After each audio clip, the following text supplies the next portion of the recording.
how our lives have changed over the last 100 years. Information and knowledge, which once had to be hunted out, is now available in an instant. Music and drama, previously for the talented few, has become a pleasure in everyone's lives. Further education, formerly a preserve of the top 5%, is now enjoyed by half the population. While the countryside is no longer for the landed gentry, but is an escape for us all. These things don't just happen. All change requires a catalyst. It may be a clever thought, a new direction, the persistent lobbying of the visionary. But also it requires someone who's willing to put up the funding for that first all-important pilot, that initial step into the unknown. Someone who's willing to do things differently, is willing to hold the hand of innovators and not flinch in the face of public criticism. In 1935, the 11th Marquess of Lothian gifted Newbattle Abbey, his home, to the people of Scotland to be an adult education college. In the 1920s and early 30s, the whole idea of adult education was new and challenging. The public were quite sceptical about it. Some thought that students would learn very little from short courses, and others thought that local authorities were unlikely to support adult learners. The Marquess sought advice from an organisation that was working with a college in Wales, and they provided £18,000, £1 million in today's terms, of support for the Newbattle vision. Even with the backing of 4 universities, Newbattle struggled in its early years, and without the support of that organisation, I really wonder whether the college would have survived in its early stages. In the 1950s, people who lived in towns and cities weren't encouraged to go out and enjoy the countryside. Quite the opposite, in fact. The few walkers and climbers who did so wanted to keep the wild places wild. And many private landowners actively discouraged the public from visiting their land. But there was one organisation that believed that ordinary people could go out and enjoy the great outdoors, and it wasn't afraid to spend money on facilities. They put up £50,000, over £1 million in today's money, in order to create this iconic building in the Trossachs. The lodge is beginning to show its age now, and that's why we're restoring it, in order that we continue to welcome and inform the hundreds of thousands of visitors to Aberfoyle and the Forest Park every season.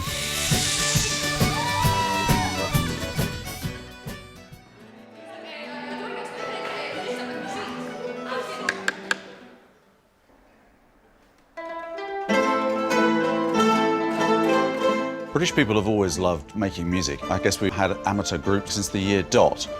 But in the 1920s, the Depression struck, and these groups were really hit quite hard. And as a result, they finally woke up to the fact that they needed to speak or sing with one voice.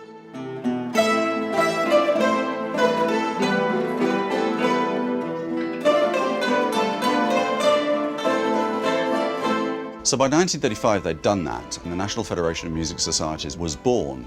And we were really grateful during that period to have the support of an organisation who'd made such a major contribution by supporting musical festivals and creating new compositions.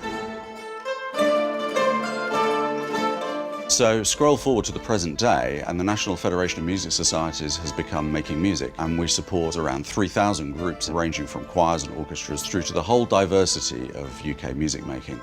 And we're very grateful for the support of that organisation all those years ago that has enabled us to thrive and continue for 77 years.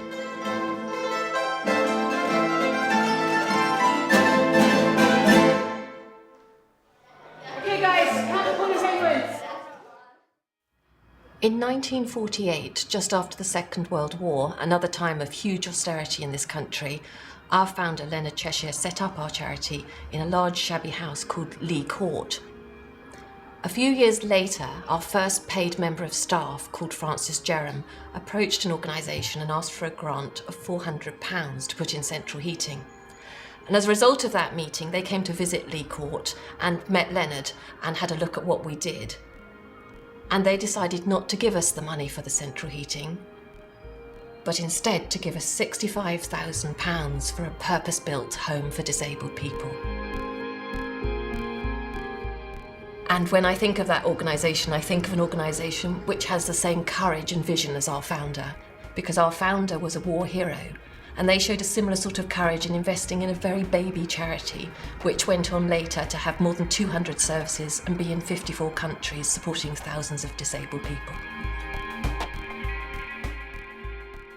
Of course, the organisation they all describe is the Carnegie UK Trust, which was established a century ago as part of the legacy of the industrialist Andrew Carnegie.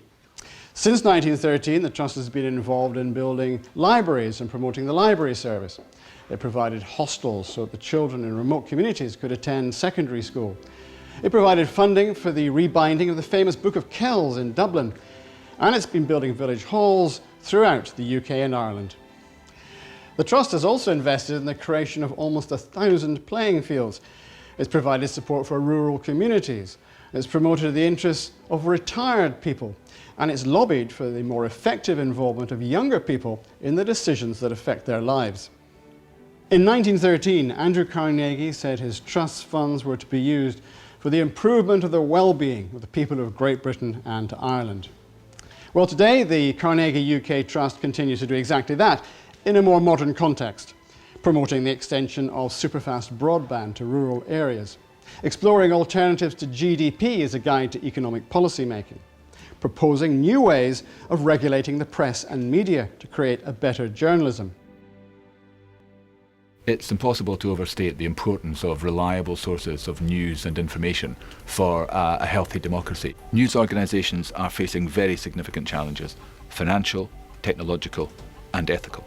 So I was delighted that Carnegie UK Trust decided it wanted to invest in understanding this area. So we went around the UK and Ireland, we held meetings, we took evidence, and I'm particularly delighted that Carnegie are going to take this work forward, that this is going to be one of the major themes of their activity and their policy work over the next few years. Today, the Trust works with leading thinkers and practitioners and partners in the voluntary sector, engaging with policymakers at national and international level to create a better society. In short, changing minds and changing lives.